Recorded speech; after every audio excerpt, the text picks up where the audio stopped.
Quão amáveis são os teus tabernáculos, ó Senhor dos exércitos.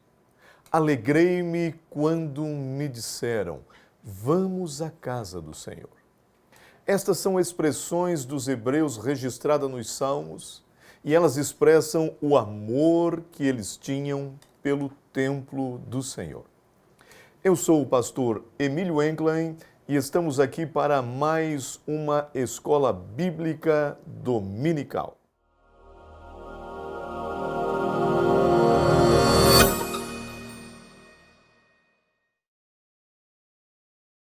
O título de nossa lição hoje é A construção do templo enfrentou oposição. A lição de número 4. E nós precisamos analisar algumas coisas maravilhosas e aprenderemos nesta lição. O textuário está registrado em Neemias 4 e o versículo 6, que vai dizendo, assim edificamos o muro e todo o muro se cerrou em sua metade, porque o coração do povo se inclinava a trabalhar. O textuário registra uma obra feita depois do templo. Talvez alguém vai ler o textuário e vai dizer assim, não tem nada a ver com a nossa lição. Mas, na leitura bíblica em classe, você vai perceber que o texto condiz com a lição, ok? A verdade prática, se confiarmos verdadeiramente em Deus, venceremos todas as resistências do inimigo. O altar havia sido restaurado. O povo já havia reorganizado a sua vida espiritual. O que fazer agora? Vamos construir os muros? Vamos preparar nossas casas? Vamos arrumar, quem sabe, os jardins da cidade? Não. Nós temos que ter discernimento. Qual é a próxima atividade de fundamental importância para quem está passando por um despertamento? Primeiro, o altar, a comunhão com Deus. Agora, o culto. Nós precisamos organizar isso. Então, o povo vai partir para a construção daquilo que eles mais desejam. O tópico de número 1 da nossa lição, os alicerces do templo são lançados. 2 anos se passaram desde que retornaram do cativeiro. As coisas estavam indo muito bem, o povo estava animado. Era tempo suficiente para juntar materiais para a reconstrução. Os pedreiros e carpinteiros já haviam sido contratados. Isso tudo está registrado. Comida e água o suficiente para o povo, para os profissionais. A madeira de cedro seria trazida do Líbano como no Templo de Salomão. E isso seria feito via mar. As pedras já estavam sendo cortadas para colocar no templo. Todas as coisas estavam bem organizadas. O rei da Pérsia já estava, Ciro, despertado por Deus, já estava contribuindo e havia contribuído para que a obra fosse iniciada. O subtópico de número 1 diz o seguinte, o lançamento dos alicerces foi celebrado com solenidade. Você consegue imaginar os sacerdotes vestidos de acordo com a lei do Senhor, paramentados de acordo com o desejo de Deus, os levitas e músicos da casa do Senhor já estavam prontos com o instrumento nas mãos, coração batendo forte, uma alegria muito grande dentro do peito. Eles querem fazer o lançamento da pedra fundamental. O povo reunido com uma mistura de sentimento, os que conheceram, os mais velhos que conheceram o antigo templo e aqueles que não, que nasceram depois disso. É choro e júbilo, e a alegria era tão grande que ouvia-se de longe o júbilo e o choro deste povo. A reedificação do templo vai nos trazer uma lição muito grande. É um despertamento que começou lá no coração do profeta Daniel. Lembra da primeira lição? É um despertamento que começou no coração, no espírito de Daniel, que intercede ao entender os tempos. É um despertamento que surgiu e Deus colocou no espírito de Ciro, um rei pagão, mas entende que é Deus quem está fazendo isso. E esse despertamento vai para a liderança, para Zorobabel, e passa para todo o povo, que resulta na reconstrução do altar, e agora começa no templo. É assim que Deus faz conosco, e é assim que Deus faz com os grandes movimentos e fez que surgiram até agora.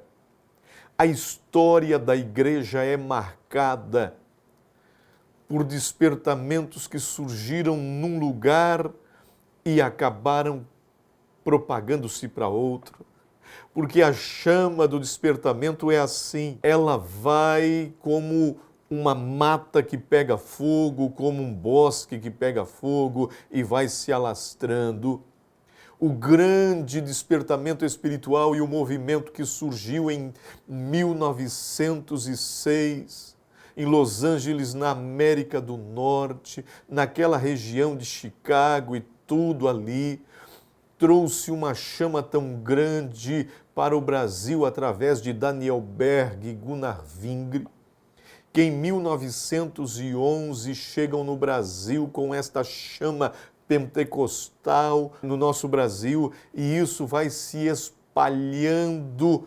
Hoje todo o Brasil está tomado por esta chama que se alastrou de norte a sul. Estes despertamentos marcam a nossa vida, e eu tenho algo para dizer para você. Deus opera da maneira que quer, do jeito que quer, usa quem Ele quer. Deus quer fazer isso na sua vida, Deus quer fazer isso na minha vida, e uma palavra de Deus dentro desta pré-aula. Deixe Deus operar na sua vida. Permita que Ele gere em você um despertamento em tempos de crise, um despertamento em tempos de pandemia, em tempos que se fala tanto que querer é poder, de direitos e humanos e coisas assim. O Espírito Santo nos fala nesta hora que Ele pode e quer e tem direito de operar em nossas vidas. Observe alguns pontos. O Espírito Santo quer e pode nos encher. Atos 2 e 4 diz: e todos foram cheios do Espírito Santo e começaram a falar noutras línguas, como o Espírito Santo lhes concedia que falasse. O Espírito Santo quer e pode falar no nosso meio.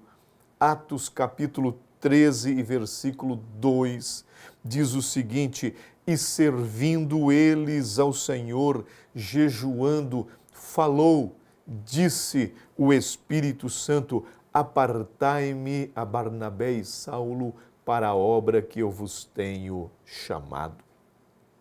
O Espírito Santo quer e pode enviar. Atos 13, 4, assim eles, enviados pelo Espírito Santo, foram. O Espírito Santo pode também impedir, porque Ele é o Senhor da obra. O Espírito Santo pode impedir. E diz a Bíblia em Atos 16 e versículo 6, e passando pela Frígia e a província da Galácia, foram impedidos pelo Espírito Santo de anunciar a palavra na Ásia. Deixe o Espírito Santo agir. Você está disposto a deixar o Espírito Santo fazer o que quer em sua vida? Glórias a Deus por esta palavra. Vamos para o tópico de número 2. Os samaritanos opõem-se à construção do templo. Observe bem isso. Todos que se propõem a fazer a obra de Deus enfrentarão oposição. Todos que se propuseram a fazer vão enfrentar. Se você lembra bem da passagem de Ezequias, que a Bíblia diz que depois de toda a fidelidade, depois que Ezequias fez com tanta fidelidade e dedicação, levantou-se rei da Síria, Senaqueribe, contra Jerusalém. É assim que acontece. Mas observe uma coisa, todos vão enfrentar a presença dos samaritanos ali. Vai causar um enfrentamento, vai causar uma revolta, vai causar um incômodo. Todos estavam ali, eram povos. Quem eram os samaritanos? Era um povo, uma mistura de gente. Os samaritanos eram alguns que diziam acreditar em Deus, mas não haviam deixado os ídolos. Esta mistura sempre trouxe problema para o povo de Deus. Eles queriam se misturar com os judeus. A intenção deles era de ajudar, entre aspas, para ir trazendo transtorno à obra do Senhor. Zorobabel, sabiamente, junto com Jesua, se posiciona, levantam e falam. Esdras 4 e 3. Não convém que nós e vós edificamos a casa do nosso Deus. Alguém pode dizer assim, preconceito de Zorobabel, preconceito de Jesua, por que não deixar? Havia um discernimento em Zorobabel, havia um discernimento em Jesua. Ele sabia, Jesua, que é o mesmo que Josué, para você entender e explicar na sua classe, havia um despertamento e eles entenderam que a intenção desta mistura de gente era para prejudicar. Aplique isso em sua vida. A mistura de gente na obra do Senhor vai sempre trazer problemas. A mistura faz perder a confiabilidade. A mistura faz perder a autenticidade. A mistura faz perder a durabilidade. E eles então não gostaram disto e decidiram desanimar o povo da terra. Vamos rever algumas coisas que a mistura causou ao povo de Deus. Quando saíram do Egito, a Bíblia diz que um vulgo, que uma mistura de gente vem junto. E esta mistura levou o povo a desejar carne do deserto. Esta mistura tinha consigo o molde do bezerro que era adorado no Egito e incitou e convenceu o povo de Deus a fazer um bezerro para adorar. Esta mistura de gente sempre foi prejudicial à obra do Senhor. Em nossos dias há uma proposta de um ecumenismo religioso, uma mistura religiosa. Isto é, no mínimo, um laço de Satanás à Igreja de Cristo, porque eles vêm trazendo uma mistura de culto. Eles vêm tentando colocar algo que não pertence ao culto a Deus. Devemos cuidar, devemos vigiar. Quando Zorobabel nega, quando Zorobabel diz, não, nós faremos sozinhos, porque não podemos colocar alguém que não tem o mesmo propósito que nós. Nós não podemos se misturar com alguém que não tem procedência divina. Então a Bíblia diz o seguinte: e alugaram contra eles conselheiros para frustrarem o plano deles. Fizeram isso todos os dias de Ciro, rei da Pérsia, até o reinado de Dário. Não foram poucos dias. E eles fizeram isso com mentiras e mentiras. Eles conseguiram fazer com que o rei mandasse um decreto. E diz a Bíblia em Esdras 4:24. Então cessou a obra na casa de Deus. Cessou até o 2º ano do reinado de Dário. Cessou-se.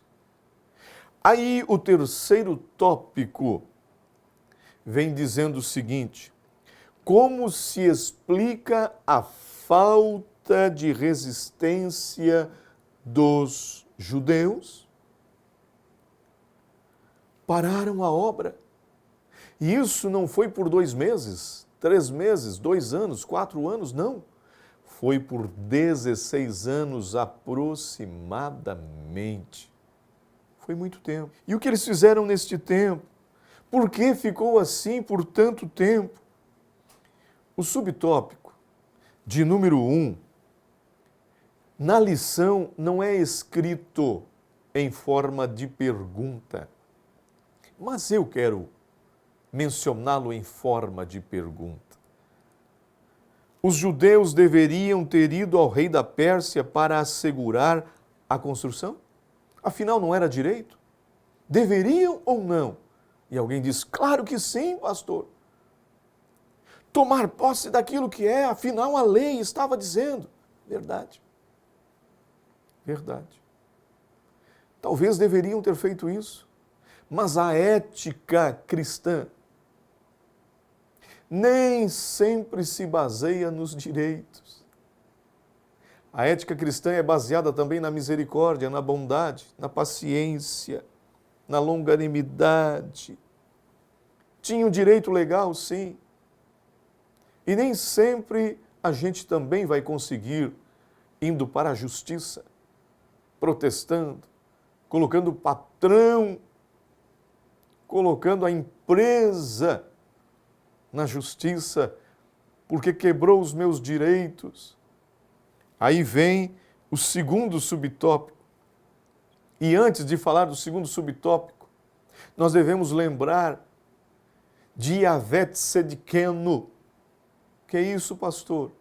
Jeová é a nossa justiça. O Senhor é a nossa justiça. Quando a justiça da terra falha, Deus é a nossa justiça.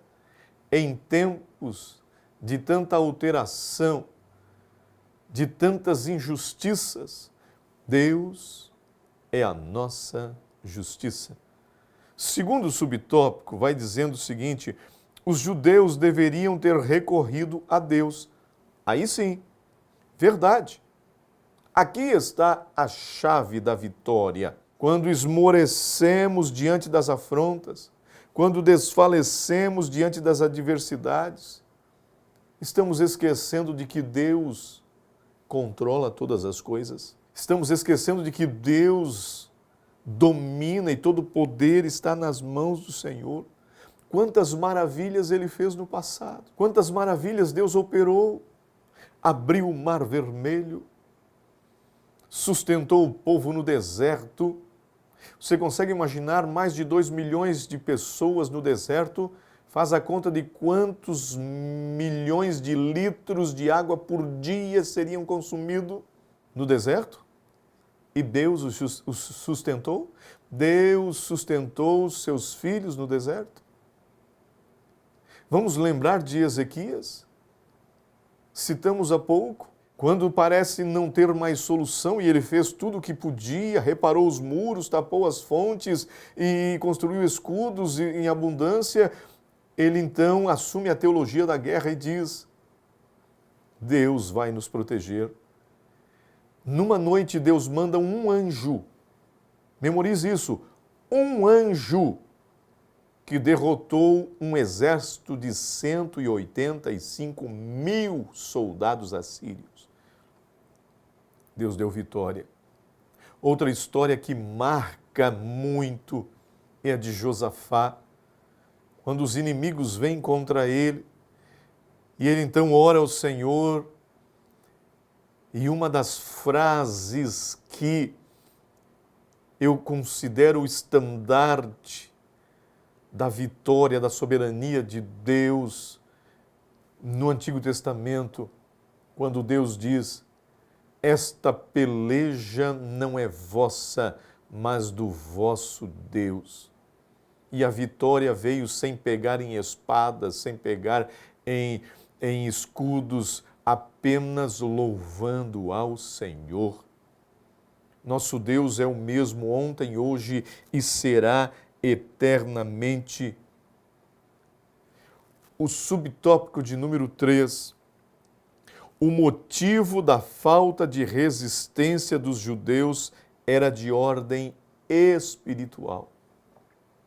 Que coisa tremenda isso. Observe bem que há uma linha muito tênua, há uma linha muito precisa, parece ser tão fininha, que divide um espírito despertado e um espírito caído. É por isso que nós vimos no domingo à noite pessoas que parecem que vão enfrentar o leão, a cova, o mar vermelho, vão voar, vão saltar muralhas e vão desbaratar exércitos, e estes mesmos na segunda estão querendo desistir de tudo. O que é isso? Se abatem facilmente. Observe, o povo está animado. Vamos reconstruir o templo. Choravam, gritavam, jubilavam. Com a oposição, esmorecem. E isso atinge aonde? O centro da adoração. Vai atingir justamente o espírito humano. Zorobabel era um líder político. Josué, um líder sacerdotal. Parece que os dois estavam com problemas. Mesmo, leia o livro do profeta Zacarias. Leia o livro do profeta Zacarias. Observe isso. Os dois estavam liderando. O primeiro talvez achava que por ser um governante, na força do seu braço, resolveria a coisa. E Deus usa o profeta Zacarias para dizer o seguinte: não é por força, nem por violência, mas é pelo meu Espírito. Duas coisas eu aprendo aqui nesse tópico, nesse subtópico. A obra do Senhor é feita com duas coisas: com a força do Espírito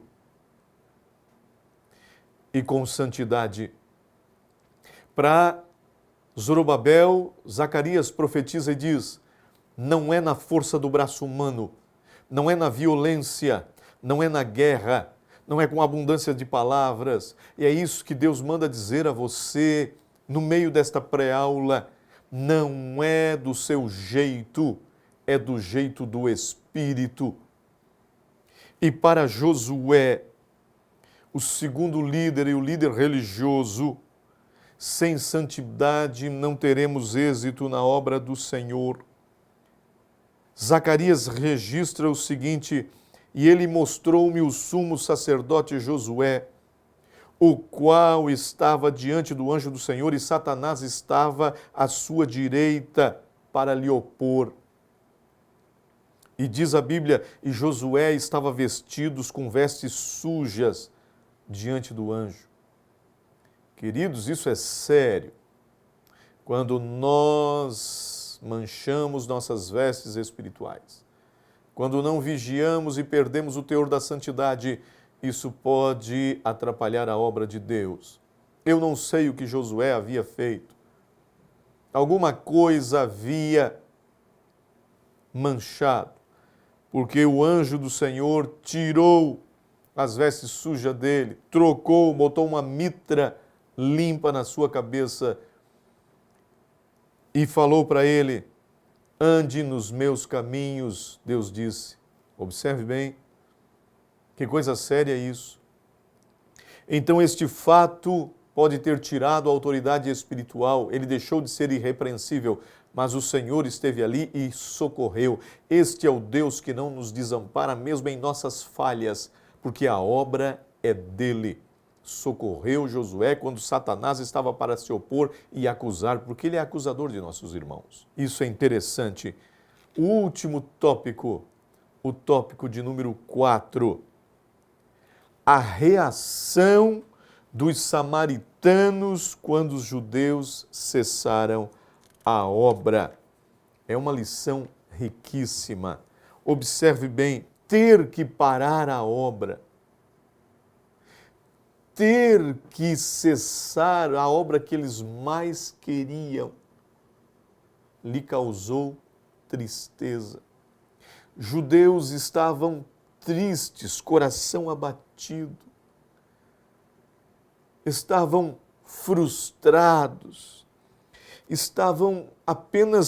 lançaram o alicerce, o lançamento do alicerce já estava gerando uma alegria tão grande, estavam animados, ansiosos para o novo templo, e agora a ordem vem, eles param, ficam tristes, e aí a gente faz aquela pergunta no meio da nossa tristeza: por que, Deus? Por que tu permitiu isso? Será que tu nos abandonou?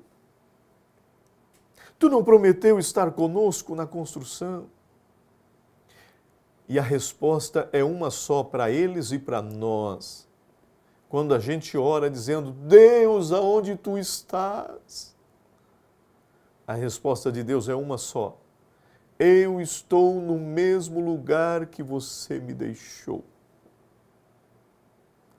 Eu estou no mesmo lugar que você deixou, no lugar da devoção, no lugar da oração, no lugar do despertamento. Eu estou lá. Somos nós que abandonamos. Ele é imutável. A nossa falta de fé nos afasta de Deus. Ele continua sendo Deus. E aí, quando o povo para, os samaritanos se alegram, se regozijam. É claro que isso ia acontecer. É isto que o inimigo quer. O inimigo quer que você pare. O inimigo quer que você cesse as obras que você está fazendo para o Senhor. O inimigo quer que você fique paralisado. Ele quer ver você caído, triste, no chão. Ele quer que você diga: não vou contribuir mais. Ele quer que você fale: não vou mais à igreja, não canto mais, não adoro mais, não quero mais continuar. É isto que o inimigo quer. Então, a Bíblia diz, ele quer que você desista de seus sonhos. É por isso que o povo, depois de tudo isso, nossa lição vai falar que o desânimo tomou conta dos judeus. É bem isso. Primeiro eu paro. E normalmente eu digo assim, vou parar por um tempo. Vou dar um tempo. Quem sabe eu preciso repensar algumas coisas.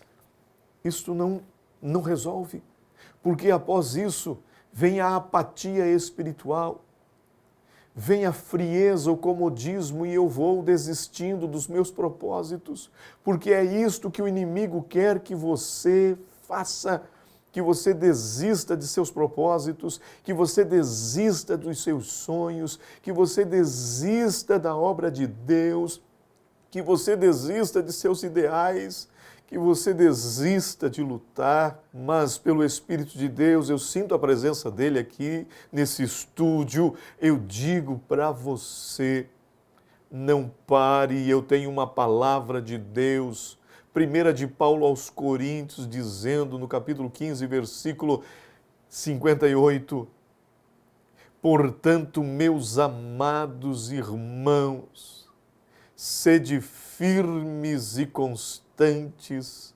sempre abundantes na obra do Senhor, porque há uma recompensa para os que fazem a obra. Levantai-vos e andai-vos, diz o Senhor, porque não é aqui o vosso descanso. Alegre-se no Senhor, levante a sua cabeça, anime-se. Há uma recompensa ao vencedor. Apocalipse fala pelo menos 7 vezes, há o que vencer, há o que vencer. A vitória não é para os desistentes, é para os vencedores. O povo desanimou, a obra parou por tanto tempo, mas o nosso comentarista encerra a lição dizendo: havia com certeza judeus que oravam e choravam desejando, até que Deus começa a mover as coisas e vai usando os profetas pós-exílio para animar o povo. E isso vai acontecer na próxima lição. Isto vai acontecer na lição de número 5, que eu já chamo você para a semana que vem. Então, Deus abençoe, fique firme, continue acompanhando as nossas aulas, inscreva-se aí no canal, compartilhe essas aulas e você será edificado e vai edificar vidas. Em nome de Jesus. Até a próxima lição, se Deus quiser.